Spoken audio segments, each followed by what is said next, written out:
Hi everybody, it's David from Doctors of Running, and today we're going to do a little race recap on the Ventura Marathon, as well as a second review of the Saucony Endorphin Elite, which was the shoe that I chose to use for the race.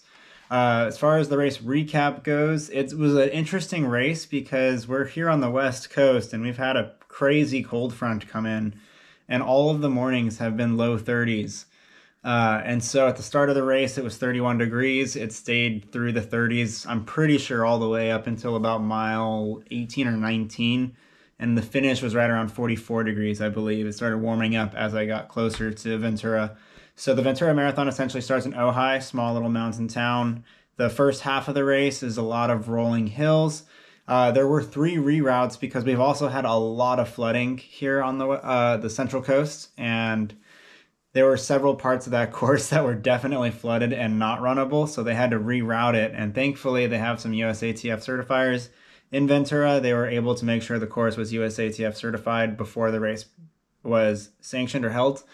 And yeah, they were able to make that work. With that said, though, there was 2 U-turns instead of 1, and there was a couple moments where you're coming down, then coming right back up, and I don't know, it was a little strange, but I think it flowed pretty well overall.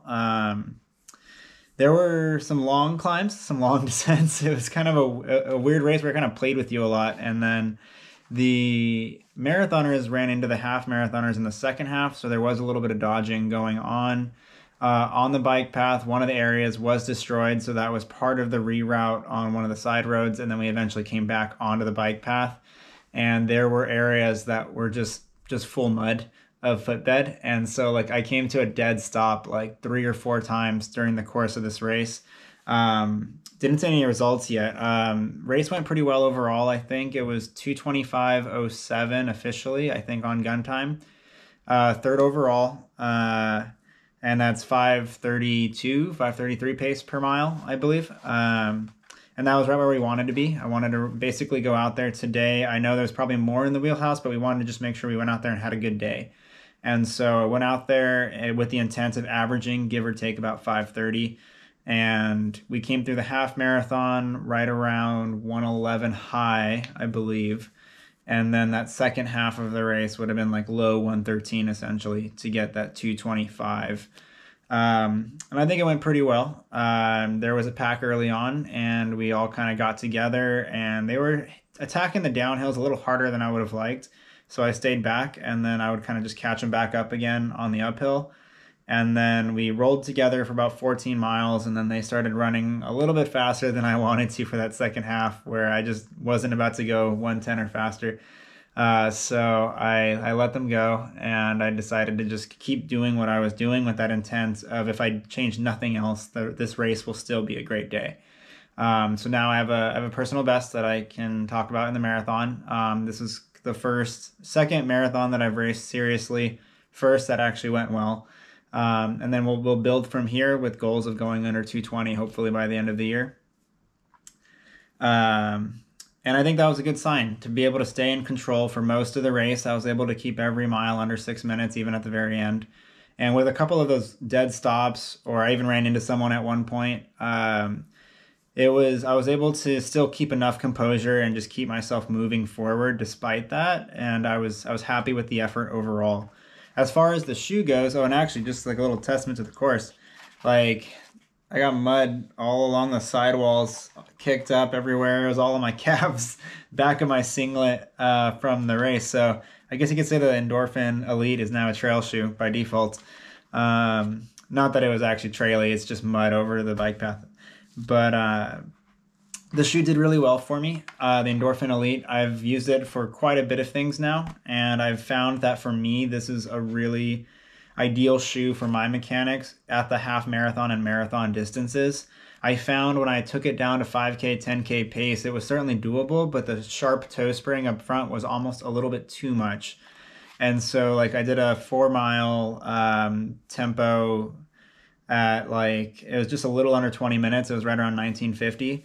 And that was a couple of weeks before the race, just to kind of tune up a little bit. And I just found I was struggling a little bit, averaging around 455-ish for those first few miles, and I had a hard time turning over, and I felt like I was almost fighting the shoe. But when I'm in a more of a rhythmic pace and I go up to that half marathon, marathon type pacing, I can just fall into stride and rhythm and just kind of let it take me. And so I can just relax and just keep rolling forward. And that was exactly the intention of yesterday of the Ventura Marathon. And I think it worked really well for me. And the Power Run HG, it's a little bit firmer than the Power Run PB, but I actually like that. It's not mushy soft. It's still soft and it has plenty of cushioning, but it has a little bit more resilience to it. And then you have a little bit more bounce up front. So for me, it works really well. It locks down to my foot. I have no issues with slippage here. I just lock it down well and it holds. At the very beginning, I could feel this little heel counter, like, I don't even know what to call this little heel strap that comes back here. I haven't felt it since. It's actually been really good. And the lockdown is really good. And that's probably my favorite thing about it, is it just kind of keeps me on the platform and I can trust my footstep. And then the foam itself and the geometry just really lend itself to good mechanics for me. So yeah, I mean, even in the later stages of the race, I was feeling okay. I mean, I started cramping up a little bit around mile 18, but that would have happened regardless of what shoe I was wearing.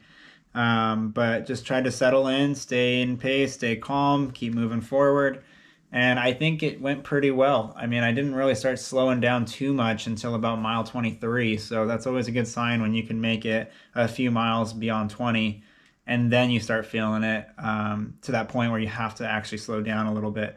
But yeah, I mean, the focus was to just go out there and have a good day. And with that in mind, like those last couple of miles, there was a chance I probably could have pushed it a little harder, but I might have cramped or legs might have gave on me. And like, so even on the finishing stretch, I had that thought of like, oh, I could kick. And I was like, actually, I think I'm just going to play it safe. I'm just going to finish through. It's a great day. I'm happy with the result, regardless, whatever it says on the clock. I know it's going to be good. And, that was the objective, but the Endorphin Elite performed very well for me. I have zero issues racing in this again, and now I've taken it a full 26.2 and at a good pace, and yeah, it's done well. And actually, it did okay traction-wise. I didn't slip out too bad. I slipped out a couple times, but I think I would have slipped out on any shoe on some of those more muddy sections. And I know I'm not the only one. I talked to several people that were in the race and they were slipping and sliding a little bit as well. So for it being kind of a gnarly footing type race for some of those sections, I think the day went pretty well. So that's our recap of the Ventura Marathon and a second review of the Saucony Endorphin Elite.